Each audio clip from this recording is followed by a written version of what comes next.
सिर्फ इशारों पर नाचने वाली कठपुतली। बहुत ठंड है दीपा की अम्मा, एक कप चाय पिला दो जरा। आप भी बना लेना उसी में अपने लिए, आपकी ठंड भी थोड़ी कम हो जाएगी।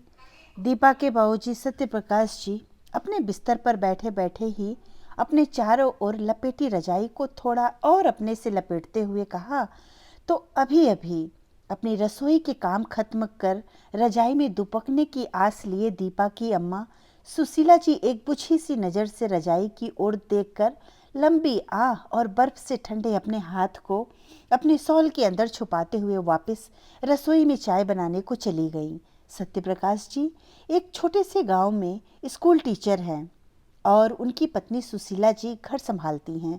उनके दो बच्चे जो शादी के 20 साल बाद हुए थे अब बड़े हो गए हैं। दीपा और शिवाय शहर के कॉलेज में पढ़ाई करते हैं। सत्यप्रकाश जी स्कूल मास्टर नहीं, खुद को राजा समझते हैं। घर के किसी भी काम को हाथ लगाना बचपन से उनकी आदत में नहीं है। सेवा करवाने की आदत इस कदर कि उन्हें नहाने से पहले उनके बाथरूम में तौलिया भी सुशीला जी या कोई बच्चा टांगता। नहाने के बाद तेल कंघा कपड़े सब हाथों में चाहिए।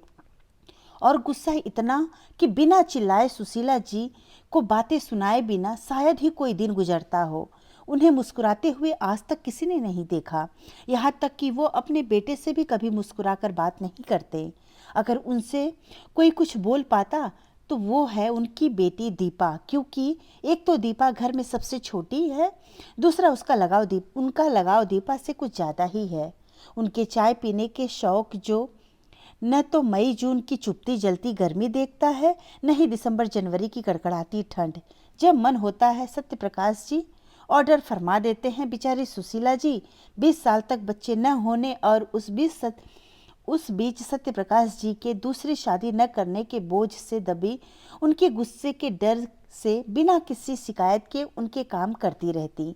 अभी सुशीला जी चाय बनाने गई ही थी कि दरवाजे पर दस्तक हुई, तो सत्यप्रकाश जी ने दरवाजा पास में होने के बावजूद भी रजाई से निकलने के आलस की वजह से सुशीला जी को आवाज़ दी, अरे दीपा की अम्मा, देखो जरा दरवाजे पर कौन है।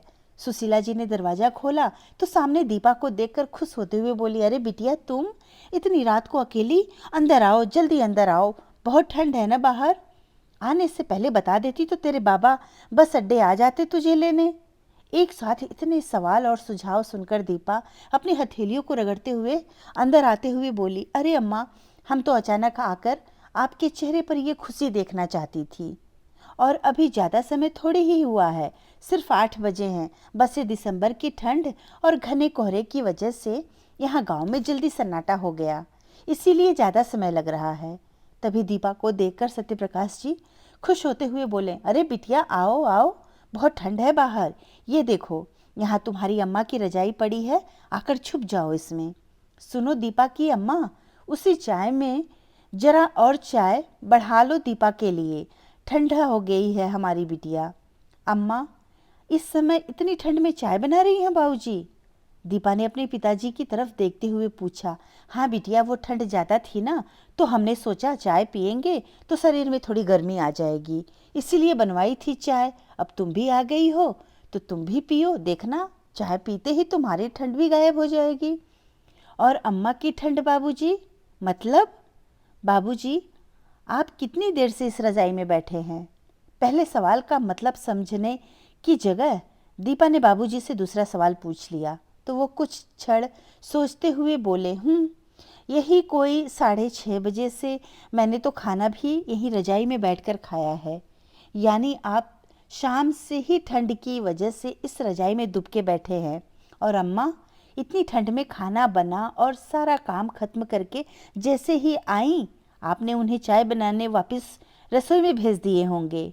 क्या उनके लिए ठंड नहीं है? क्या उनके लिए दिसंबर की ठंड और ये कोहरे का जून की गर्मी में ठंडी हवा बन जाती है? दीपा अपने बाबूजी से थोड़ा गुस्से में बोली तो सत्यप्रकाश जी खिसियाते हुए बोले, अरे ठंड ज़्यादा है, तभी तो तुम्हारी अम्मा को हमारे साथ अपने लिए भी चाय बनाने को बोला था, ताकि गरम गरम चाय पीकर उनकी ठंड थोड़ी कम हो जाए।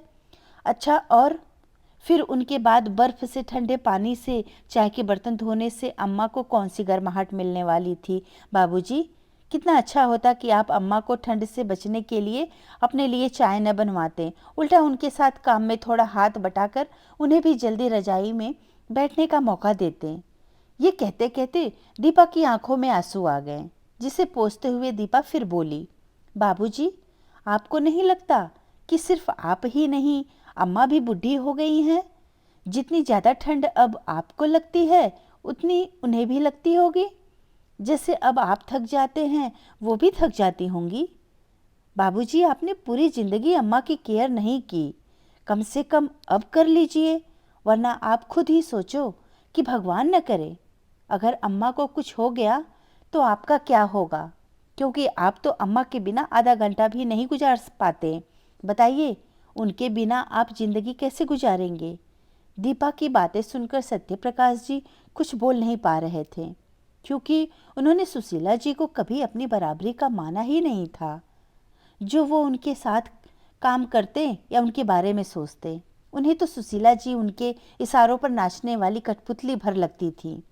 सुशीला जी की सास भी जीते जी कभी सुशीला जी को चैन से बैठने नहीं दिया था। उन्हें किसी बात का बुरा लगता होगा, उन्हें गर्मी सर्दी भी लगती होगी, इस बात का तो उन्हें एहसास तक नहीं था। उन्होंने तो बस नदी के दो किनारों की तरह जिंदगी गुजार दी थी, जो साथ तो चलते हैं पर कभी मिलते नहीं हैं। सत्यप्रकाश जी को सोचता देख दीपा फिर एक बार बोली, मेरी बात पर गौर करना बाबूजी, शायद अम्मा के साथ साथ आपके आगे की ज़िंदगी में थोड़ी खुशी और थोड़ी मुस्कान आ जाए। और सत्यप्रकाश जी को सोचता छोड़ वो अपनी अम्मा के पास चली गई, उनकी मदद करने के लिए। धन्यवाद दोस्तों। कहानी अच्छी लगी तो लाइक और सब्सक्राइब ज़रूर करिएगा और दोस्तों को शेयर करना भी ना भूलें।